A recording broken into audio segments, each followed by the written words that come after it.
Ya, Assalamualaikum warahmatullahi wabarakatuh. For the second part of communication process is we will talk about the decoding process, and it's about what and how the process of the interpretation or the perception of the receiver. So the decoding process is how the receiver will proceed the message or the information from the communicator or the sender. So it's also will be vary, yeah, for each person or each receiver, because receiver also human, so they also have internal system and external that will affect them to interpret or give the meaning to the message. So the decoding process is also will affected by the socio-cultural issue, and also about any values that exist in the human being or the personnel that receive the message. That's for the decoding process. And the next element is about the receiver itself. The receiver is the person who received the message or the information from the communicator or the sender or the source. Yeah. So to make the effective of communication, the communicator need to know what and how is the characterized of the receiver itself. It will be divided into three kinds of characterized. The first one is the socio-demographical characterized, that is like for example, like the climate, the socio-economic, for example, the rich people and the poor people. The communicator needs to manage the content or the information that will transfer to those kind of person. And for, the next is about the ethic issue. It's also about the gender, yeah, the person of who have a certain gender, yeah, sexuality, for example, like men and women. And the next is like religion, and the age also is belong to the socio-demographical characterized. The second characterized is the psychological characterized. So the communicator also needs to know what and how is the psychological character of the audience or the receiver. For example, how the receiver emotioned, or how the receiver as they're physically, ya, apakah sehat, apakah lagi lapar, apakah lagi tidak sehat, itu ya, itu juga akan mempengaruhi secara fisik, sorry. But for the psychis is like whenever some people have kind of depression or mental issue, yeah, we also need to menyesuaikan informasi yang akan kita create kepada penerima yang demikian gitu. The other things is about the mobility of the person or the receiver. Berbeda ketika misalnya receiver kalian adalah orang dengan mobilitas yang tinggi, misalnya seseorang yang hidup di kota dengan terpaan media atau informasi yang banyak, ya, dia ketemu sehari bisa dengan puluhan atau beberapa orang, dibandingkan dengan misalnya seseorang yang tinggal di pedalaman yang hanya ketemu dengan tetangga-tetangganya karena berkebun atau bertani gitu. Itu akan berbeda secara terpaan atau mobility. So you guys need to make sure that your information is suit to the or proper to the receiver. And for the next element of communication is the effect. Yeah, the effect is different from the feedback. I add this element because you guys will not find it in the material, but effect is different from the feedback. We know that effect is have three kinds of effect. The first is the cognitive effect. The cognitive effect is how the effect is can be changed or can be add the information or the cognitive issue to the receiver. For example, whenever somebody tell me about something, then I know about something. Yeah, so it add the information or add the knowledge to me. Or for example, I read the newspaper or I watch the movie, so I know this some information from those media.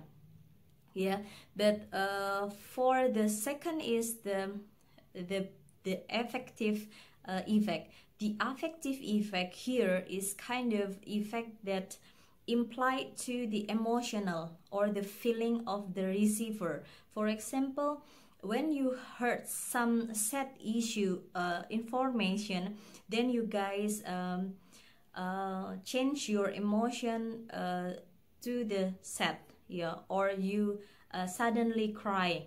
Yeah, it can be called as the affective emotion. Yeah, so it's also can be like the things that you suddenly laughing, ya, atau tertawa, ya, atau yang lain. Itu terkait dengan emosi, berarti itu adalah the affective effect. And the last is about the behavioral effect. It's about how the person behavior or do something after he received the message or the information from the communicator. So for example, like whenever you guys see or watch the ads of for example, like cold water, ya, cold drink, ya, misalnya lagi panas-panas, kemudian kalian melihat iklan minuman dingin, ya, terus kemudian kalian setelah nonton itu, aku mau beli juga di Indomaret. Nah, kegiatan kalian membeli ke Indomaret setelah melihat iklan minuman dingin itu berarti kalian sedang melakukan atau terkena atau sedang adanya efek behavioral gitu, teman-teman. Itu untuk efek, ya. So but it will different from for the next element that it's called feedback. Feedback is kind of response, yeah, response that is sent back to the communicator that is affected from the information that sent before, ya. Jadi kalau efek itu kan berhenti di komunikannya saja atau the receivernya saja, tapi kalau feedback itu akan langsung ditujukan kepada komunikatornya sebagai respon balik dari apa yang dia sampaikan atau pesan yang dia tuturkan atau dia buat sebelumnya gitu, teman-teman. Jadi kalau feedback seperti misalnya contohnya gini, I send to you guys an information about somebody who had passed away, ya, ada orang meninggal gitu, kemudian suddenly you change your face, you become sad, ya, that is called the affective effect. Then the cognitive effect is you know the information, then the behavior, maybe you suddenly go to to go to the person or the home of the person who pass away gitu. Tapi kemudian ketika misalnya kalian melanjutkan itu sebagai feedback kepada saya misalnya, then you will ask me or you do something, maybe you hug me, then you will ask, beneran gitu, is that true gitu, kapan meninggalnya atau gimana misalnya kayak gitu ya. Itu adalah feedback yang kemudian ditujukan langsung kepada saya. Yeah, so it is called feedback. Yeah, so different with the effect that is stopped in the receiver itself, but the feedback will continue to the communicator or the sender. So that's the feedback, and the next element can be called as context. So if you see in the diagram that actually the process of communication is kind of circle. So communicator, the encoding process, the message itself, then it's sent by the channel or medium, then it have a kind of decoding process or interpretation process, then the receiver will get the message, then the effect, then the feedback will send it back to the communicator.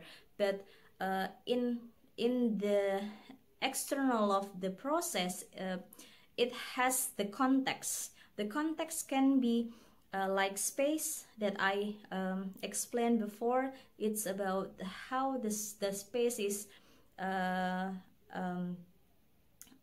or situation that